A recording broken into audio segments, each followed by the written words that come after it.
अस्सलाम वालेकुम पाक व्यूअर्स, मेरा नाम है सलीम है जो मैं पाक व्यूअर्स वीकली के एक और एपिसोड से आपकी खिदमत में हाजिर हूँ। आज की वीकली की जो पहली दो तीन न्यूज़ हैं, हमेशा की तरह ऑटो इंडस्ट्री भी और जो पेट्रोल की प्राइसेस भी हैं वो आपको जो है सरप्राइज़ नहीं देती और हमेशा कोई ना कोई चीज़ इंक्रीज़ हो रही होती है। तो पहला जो व्लॉग है वो होंडा की टूसों के बारे में। टूसों फॉर द लॉन्गेस्ट टाइम जो है वो डिसकंटिन्यूड थी। डिसकंटिन्यूड इस वजह से थी कि इनके पास पार्ट्स और चिप्स की अवेलेबिलिटी नहीं थी। अब अक्सर लोग पूछते हैं कि यार बाकी कंपनियों के पास थी तो इनके पास क्यों नहीं थी। So I think it can be poor planning आप कह सकते हैं, या एस्टिमेशन ऑफ डिमांड उनकी गलत होगी, या उनका सोर्स जो है उसकी वजह से थोड़ा इश्यूज था। खैर एनीवेज, अब जो होंडा है उन्होंने टूसों की जो बुकिंग जो है वो रिज्यूम कर दी है।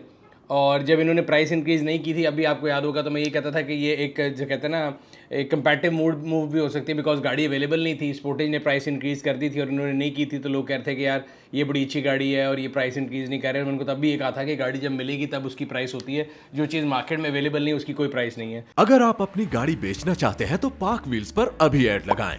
डे लाइट में पिक्चर्स लें, ऐड पर गाड़ी की मुनासिब कीमत रखें, गाड़ी की मुकम्मल तफसील लिखें और एक्टिव फोन नंबर देकर ऐड पोस्ट कर दें। क्विक ऑफर के लिए अपना ऐड फीचर करवाएं और 40 लाख जेन्युइन खरीदारों तक रसाई हासिल करें।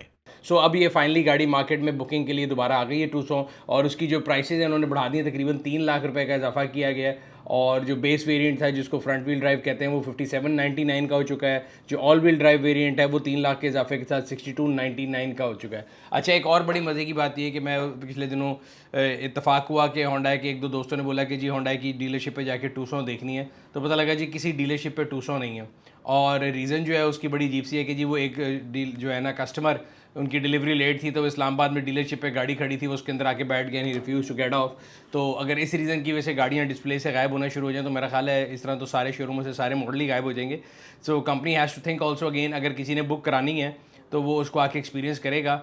एक दो इस तरह के अगर कोई केस हुए हैं या किसी कस्टमर ने मिसबिहेव किया है या आपकी कमिटमेंट की वजह से कोई भी इशू था, तो उसको वन ऑफ मेरे ख्याल है सॉल्व करना चाहिए, बजाय इसके कि गाड़ी को ही डिस्प्ले से हटा लिया जाए। मुझे बड़ी एक ऑफ सी रीज़न लगी थी। अगली न्यूज़ जो है वो होंडा की प्राइसेस से लेके होंडा जो है उसके बारे में लोगों को पहले से बड़ा परेशानी थी कि जो होंडा की जो प्राइस आई है वो थोड़ी ज़्यादा है, और अभी तक हमारा रिव्यू लाइव नहीं आया था। और हमें मतलब अगेन वही बात है कि हमारी और समझ लें होंडा की रेस लग रही थी कि कौन पहले रिव्यू लाता है, कौन पहले प्राइस इंक्रीज़ करता है। तो उन्होंने हमसे जीत गए हैं वो, और उन्होंने प्राइस पहले इंक्रीज़ कर दी है।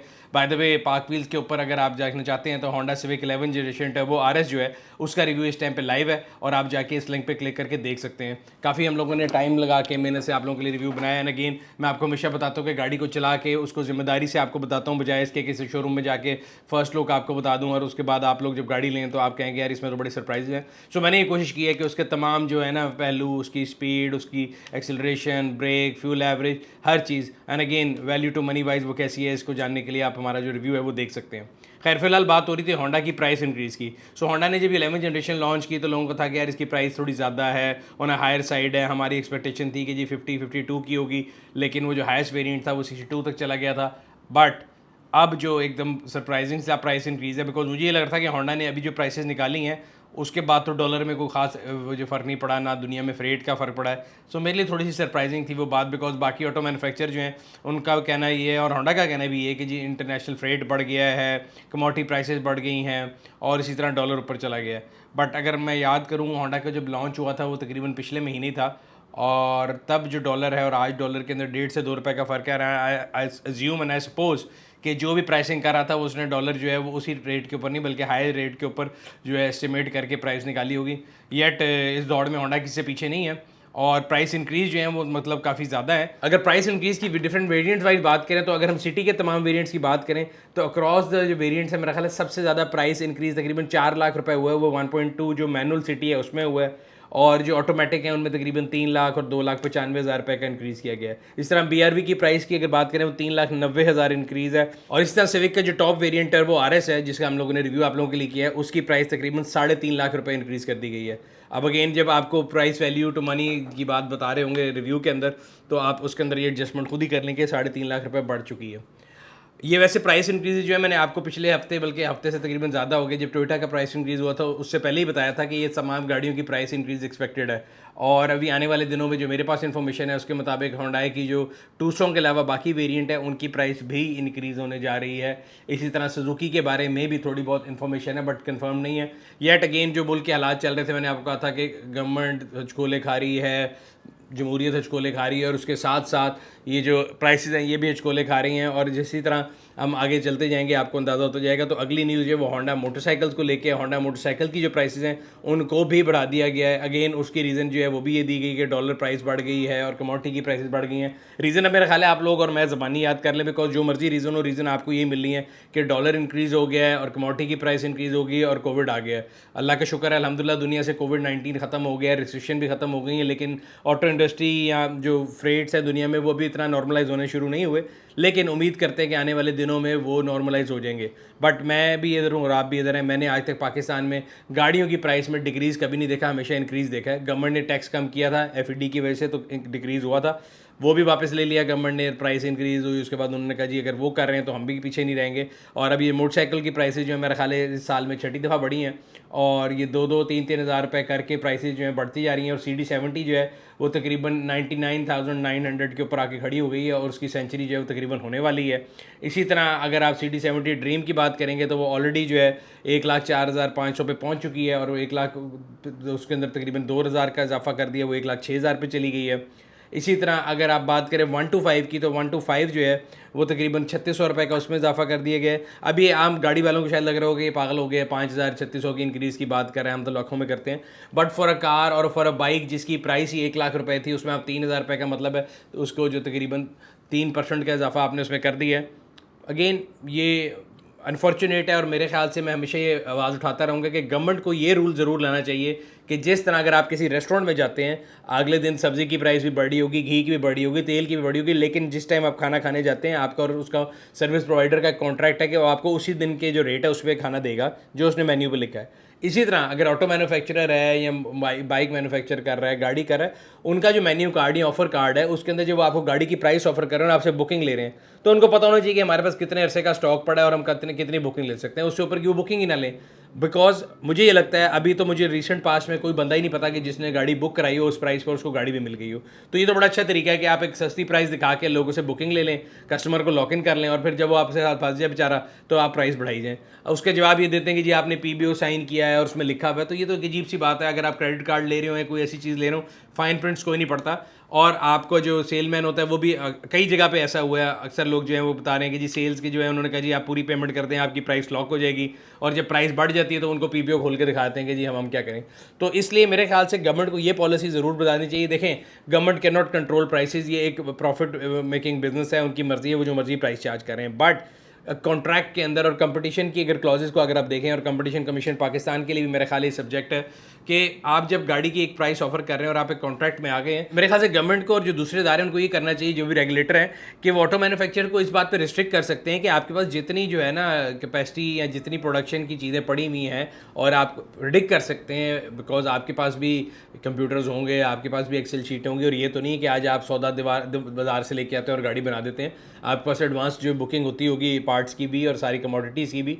सो एक सर्टन फ्रेम जो है ना टाइम फ्रेम बना लीजिए कि यार अगर आप लेट्स से 2 महीने की विंडो है या 3 महीने की है कि आप इससे आगे प्राइस प्रिडिक्ट नहीं कर सकते, तो आप उससे ज़्यादा की बुकिंग ही ना लें, ताकि ये जो है ना मार्केट में जो बाज़ार गर्म किया हुआ है कि मार्केट में 3-3 जो है प्राइसेस की गाड़ियाँ फिर रही होती हैं, और इससे जो है ना ऑन को तकवीत मिलती है कि आप मौत दिखा के कहते हैं ना बुखार पे राजी कर लेना, कि आप नई प्राइस दिखाते हैं और पुरानी प्राइस और नई प्राइस के दरमियान गाड़ी बिक जाती है। और ये गोइंग कंसर्न है, जिस तरह प्रॉपर्टी की फाइल्स होती हैं कि आज आपने लिया, आप कहते हैं जी कल को महंगी बिक जाएगी, उससे और क्या महंगी बिक जाएगी। तो ऑटो मैन्युफैक्चरर्स के साथ भी यही सूरत हाल है। मार्केट में 3-3 इनवॉइस की गाड़ियाँ फिर रही होती हैं, जो बेचारा कस्टमर फिर रहा होता है उसको भी यही कहा जाता है कि सर आप ले लें, अभी आपको देखें इतने की है, कल को और बढ़ जानी है, और हर बंदा जो है इसी असूल के मज़दाक जो है ना लिए जा रहा है। बट ये तो कोई तरीका नहीं है, and this is not how business operate. तो मेरे ख्याल से यहाँ पे जो रेगुलेटर है ना उसको जागने की ज़रूरत है, और गाड़ियों से ज़्यादा मोटरसाइकिल सेक्टर में मेरा ख्याल है ये जो है ना ये प्राइस इंक्रीज़ है और ये खामोशी से गुजरी जा रहा है। और आजकल तो खैर मतलब क्या कह सकते हैं, मैं पहले भी कह चुका हूँ, मुल्क के अंदर इस टाइम पे तो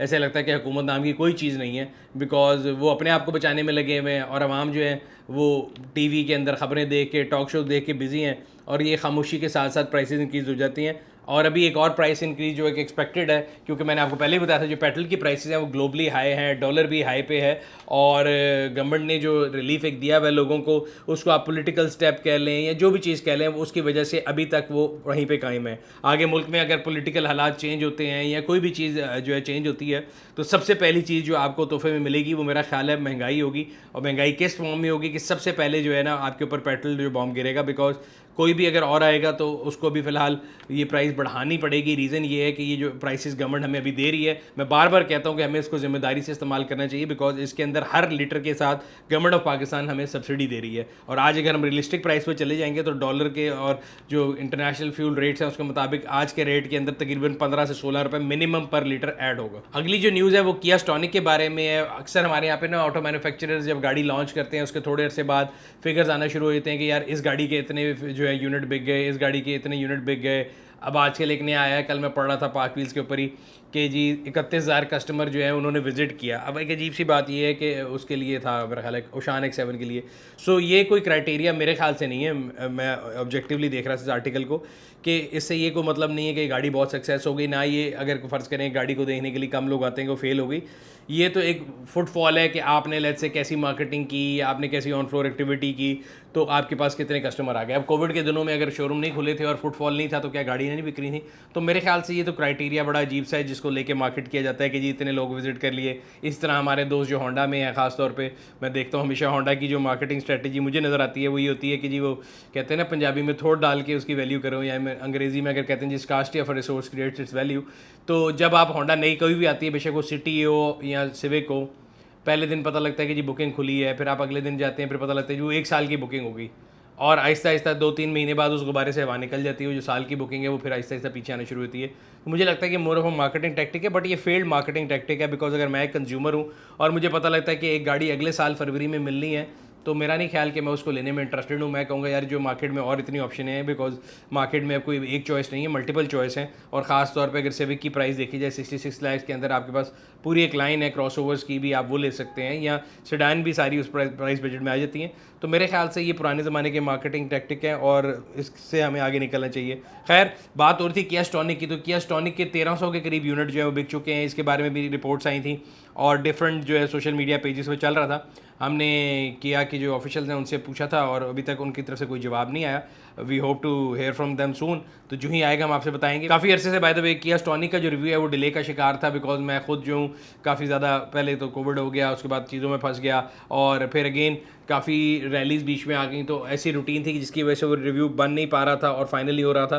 तो खैर फाइनली अब वो रिव्यू जो है वो ऑन एयर चला गया है और मैं अगेन डिले के लिए आप लोगों से माजरत खाऊँ, लेकिन अगर आप इस रिव्यू को देखना चाहते हैं एक्सपर्ट रिव्यू किया स्टॉनिक का, तो आप इस लगे हुए लिंक पे क्लिक करके देख सकते हैं। इवेंट्स की बात करते हैं। मैंने आपको बताया था कि लास्ट वीक स्पीड फेस्ट के नाम से एसए गार्डन लाहौर में एक इवेंट होने जा रहा है, जिसके अंदर डिफरेंट जो है ना रेसर्स जो हैं वो पार्टिसिपेट कर रहे हैं और गाड़ियों की, बाइक्स की और फीमेल कैटेगरी की रेसेस होंगी। वो एक अच्छा इवेंट था, फन फिल इवेंट था, 3 दिन का था, जिसको स्पीड फेस्ट 2022 का नाम दिया गया है। 3rd एडिशन था ऐसे गार्डन के अंदर इवेंट्स का और एक बड़ा अच्छा वेल ऑर्गेनाइज इवेंट था। 3 दिन का इवेंट रहा। पाक व्हील्स का मैंने आप लोग पहले भी बताया था कि हम लोग वहाँ पे जाएंगे भी, आप लोगों के लिए कवरेज भी लेके आएंगे, आप लोगों से रिजल्ट भी शेयर करेंगे। और सबसे मेरे लिए खुशी की बात यह है कि पाक व्हील्स के जो CEO है रज़ा सईद साहब, उन्होंने इस रैली के अंदर जो टॉप कैटेगरी है ए प्रीपेड, उसमें fastest time of the day जो है वो भी लिया और इसी तरह ए प्रीपेड कैटेगरी में जो बेस्ट टाइम जो है वो भी उनका आया था, तो उन्होंने पहली पोजीशन हासिल की थी। सेकंड पोजीशन में नौशरवान टवाना थे। 3 दिन का इवेंट था। मोटरसाइकिल की भी डिफरेंट कैटेगरीज थी, गाड़ियों के अंदर भी प्रीपेड और स्टॉक की चारों कैटेगरियाँ ABCD प्रीपेड ABCD स्टॉक की थी। इसी तरह फीमेल कैटेगरी के अंदर भी स्टॉक भी और प्रीपेड भी। और हम लोग कोशिश ये करते हैं कि इस तरह के जितने भी इवेंट हो, अगर आप वहाँ पर नहीं जा सके तो हम आप लोगों के लिए वो इवेंट लेकर आएँ, ताकि आप लोगों के अंदर भी एक शौक भी नजर आए और दूसरा वो लोग जो पूरे पाकिस्तान से इकट्ठे होकर पाकिस्तान की मोटर स्पोर्ट फ्रेटर्निटी जो है, जो कि कोशिश करते हैं कि आप लोगों के लिए भी और अपने लिए भी एंटरटेनमेंट लेके आते हैं, तो हम आप लोगों तक उनकी जो है ना परफॉर्मेंस उसको भी पहुंचाएं। और आने वाले दिनों में इंशाल्लाह ताला रमज़ान के बाद गर्मियाँ थोड़ी कम होती हैं, तो हम लोगों ने जो आप लोगों के साथ एक ईयरली कनेक्शन होता है, ऑटो शोज़ का सिलसिला, वो भी जारी करेंगे। काफ़ी लोग सोशल मीडिया पे पूछते रहते हैं कि जी सियालकोट में कब होगा, फैसलाबाद में कब होगा, लाहौर में कब होगा। तो अल्हम्दुलिल्लाह अल्लाह का बड़ा एहसान है, कोविड-19 की जो रिस्ट्रिक्शंस हैं वो भी ख़त्म होती जा रही हैं आहिस्ता-आहिस्ता पूरी दुनिया में। और ये जो वबा है ये भी अब इंशाल्लाह अल्लाह का शुक्र है कि तकरीबन ख़त्म हो चुकी है। तो हम उम्मीद करते हैं कि इसी तरह रहेगा और ये आहिस्ता-आहिस्ता ख़त्म हो जाएगी।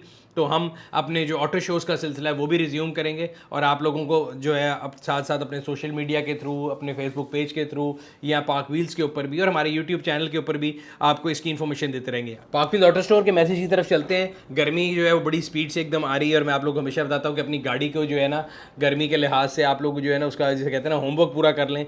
एक तो गाड़ी के जो अपने एसी उनको सही करा लें, गाड़ी का ऑयल चेंज कराएं टाइम पे, ताकि ऐसी चीज़ें जो गाड़ी की जो सिस्टम कूलिंग सिस्टम है उसको इफेक्ट करती हैं वो ज़्यादा ख़राब ना हो। बिकॉज एसी के साथ गाड़ी का जो है ना टेम्परेचर अक्सर गाड़ियाँ खासतौर पर पुरानी गाड़ियाँ अगर आप इतना इस्तेमाल करते हैं तो उनके अंदर ये काफ़ी इशू रहते हैं कि उनकी जो टेम्परेचर है ना वो बढ़ जाता है। तो गर्मियों के लिए एक बड़ी अच्छी जो प्रोडक्ट है आज पाक व्हील्स ऑटो स्टोर की तरफ से आई है। ये बेसिकली एक कूलेंट है जो कि मल्टीपर्पज़ है। एक तो ये एंटी रस्ट भी है, दूसरा ये आपकी गाड़ी के टेम्परेचर को जो है वो भी कंट्रोल करता है। और ये प्री मिक्स है, इसके अंदर आपको कोई पानी मिलाने की ज़रूरत नहीं है। आपकी गाड़ी की जो रेडिएटर है उसको आप खाली करें और उसकी जितनी कैपेसिटी है उस लिहाज से आप ये बॉटल्स लेके उसमें डाल सकते हैं। इसका फ़ायदा ये है कि एक एंटी रस्ट भी है, ये आपके रेडिएटर की जो जाली हैं उनको ब्लॉक नहीं होने देता, उसमें रस्ट नहीं लगने देता। उससे फ़ायदा ये होता है कि आपकी गाड़ी का जो कूलिंग सिस्टम है वो ज़्यादा एक तो ठंडा रहता है और गर्म टेम्परेचर के साथ, एम्बिएंट टेम्परेचर के साथ जो है ना गाड़ी की अंदर जो अपना गाड़ी का वाटर टेम्परेचर है वो उसको मेंटेन करने की हेल्प करता है। तो अगर आप ये प्रोडक्ट खरीदना चाहते हैं तो नीचे लगे हुए लिंक पे क्लिक करके अपनी प्रोडक्ट को ऑर्डर कर सकते हैं। इसके अलावा हम लोगों ने आप लोगों के लिए अलग यूट्यूब चैनल बना दिया पाक व्हील्स ऑटो पार्ट्स का। अगर आपको शौक है गाड़ियों के एसेसरी का, पार्ट्स का या उनकी डेमो वीडियोज़ का और आप देखना चाहते हैं तो नीचे लगे हुए लिंक पर क्लिक करके आप उस चैनल को सब्सक्राइब कर सकते हैं।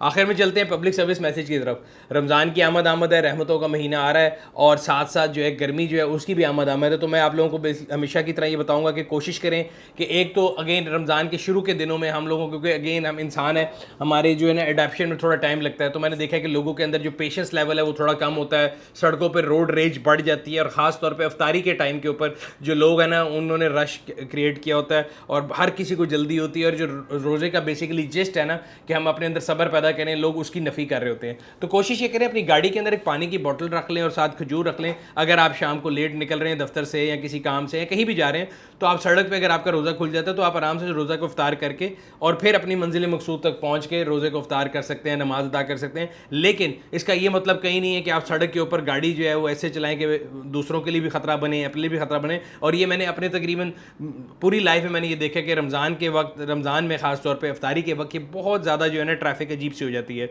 और दूसरी चीज़ ये आपको सबको पता है कि अगर अफ्तारी का टाइम एक ही है और रश आवर्स हैं तो आप उनको अवॉइड करके या तो थोड़ा पहले निकलें या फिर मैं हमेशा ये टेक्निक करता होता हूँ कि मैं अफ्तारी दफ्तर में करके फिर निकलता हूँ और अफ्तारी के बाद अगर आपने घर जाना हो तो सड़कें बिल्कुल खाली होती हैं, आप बड़े आराम से जा सकते हैं। सो मैं आप सबको मुबारकबाद पेश करता हूँ इस रमज़ान के बाबरकत महीने की और उम्मीद करता हूँ कि इंशाअल्लाह ताला अल्लाह मियां हम सबको इस महीने से इसकी बरकतों से फ़ायदा उठाने का जो है सादत भी नसीब करेगा और मौका भी फराहम करेगा। कोशिश करें कि हम जो है इस महीने के अंदर भी, वैसे तो जनरली भी करना चाहिए, लेकिन इस महीने के अंदर ख़ास तौर पे दूसरों के लिए परेशानी का सबब ना बने। नमाज तरावी शुरू हो जाएगी, उसके बाद मस्जिदों के अंदर माशाल्लाह रश जो है बढ़ जाता है। कोशिश करें कि जब आप नमाज़ पढ़ने जाएं तो वो नमाज आपको और अल्लाह का मामला हो, दूसरों को उसके दरमियान में तंग ना करें, सड़क के बीच में गाड़ी मत छोड़ के जाएं, नो पार्किंग में गाड़ी मत खड़ी करें, गाड़ी के पीछे गाड़ी मत खड़ी करें, ताकि अगर किसी ने सिर्फ फ़र्ज़ नमाज पढ़ के भी निकलना है तो आप जो है उसको, मतलब मैं और आपको ही नहीं होते गेज करने वाले कि जिसने कितनी नमाज़ पढ़ी कितनी नहीं, लेकिन किसी को भी कोई भी एमरजेंसी हो सकती है तो हम उसके लिए जो है ना मुसीबत का बायस ना बने। मस्जिदों के बाहर ख़ास तौर पर पार्किंग जो है वो बिल्कुल तरीके से करें और कोशिश करें कि अगेन गर्मी और रमज़ान दोनों इकट्ठे हैं तो अपनी गाड़ी जो है ख़ास तौर पर जब आप पार्क कर रहे हो तो ऐसी जगहों पे पार्क करें जहाँ पे साया हो, दरख्त हमने छोड़े कोई नहीं है। कोशिश करें कि गाड़ी के अंदर टॉप कवर रख लें, ऐसी कोई चीज़ करें या शीशे थोड़े से खुले छोड़ दें ताकि जो है ना हवा वो पास होती रहे। बट ये सिक्योरिटी के साथ साथ ये भी आपको देखना पड़ेगा कि कल को आप मुझे आके ना कहेंगे हमने शीशे खुले छोड़ दिए तो गाड़ी चोरी हो गई। So you have to be very careful in this. अगर अभी तक आपने हमारे यूट्यूब चैनल को सब्सक्राइब नहीं किया, सब्सक्राइब कर लें ताकि जितनी भी अपडेट्स होती हैं वो बेशक गाड़ियों के ऑटो शोज़ के बारे में हों, वो इवेंट्स के बारे में हो, वो गाड़ियों के एक्सपर्ट रिव्यूज़ हों या यूज़र रिव्यूज़ हों या कोई भी ऐसी जो इन्फॉर्मेशन है जो हम आपको डिसैमिनेट करना चाहते हैं वो आप तक पहुँच सकेगी।